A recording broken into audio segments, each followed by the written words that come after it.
Ken. Tingnan mo, napamagandang business yata yan, ha? Ay, talagang swak ito na negosyo. At alam mo bang maraming nakikinabang dito? Kagaya mo. Nag-iisip ka ba ng mas magandang digital photo prints?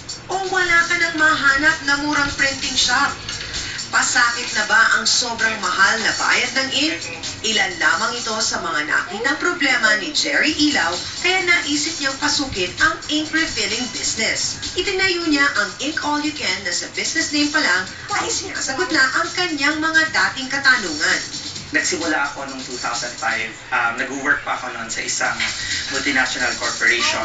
So ginagawa ko siya part-time business lang. Nakita kong lumalaki na yung Ink All You Can. We put up shop sa Green Hills, tapos tuloy-tuloy na. Ngayon, I'm very proud na malaki na yung Ink All You Can. We've progressed from being a sole proprietor to a corporation. Yung inventory pa lang namin, I can say na worth $1 million na siya or more pa. Imported ang raw materials at certified ng International Standards Office o ISO ang kalidad ng ink na ibinebenta ni Jerry. Dito, ibinahagi niya kung bakit menos ang gastos ang pinasok niyang business. We're very proud na yung ginagamit namin na ink, topmost quality siya. Ang capacity nun is 10 times the original cartridge. So, ibig sabihin, instead of just giving you 10 ml, let's say sa black na normal capacity ng isang cartridge, we're giving you 100 ml. Kung pag gumamit ka ng Ink All You Can system, nakaka-print siya ng about 2,000 pages kung black or 3,000 pages kung colored.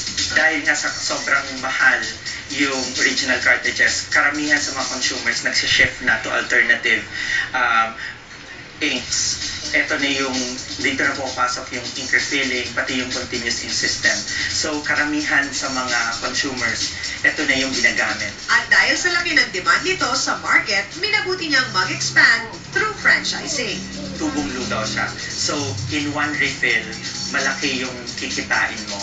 And kaya madali mong mababawi yung investment mo, especially with the Ink All You Can franchise na parang consumable siya. Yung ina-offer naming business, you can have ink refilling lang, it's 80,000, all in na yon. So kasama doon lahat ng mga initial supplies, mga marketing materials. Yung second business namin, it's continuous ink system. Ito yung nakakasave ng up to 96% on cost.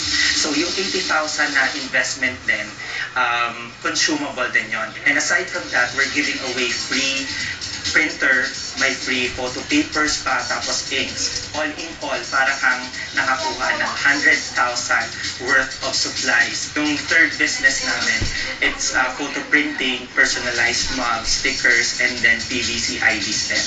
So, consumable din yon. You have a lot of supplies na pag na ubos mo, bawit mo na rin yung 80,000. Yung basic operations training kasama dun sa services na pinoprovide namin once they franchise.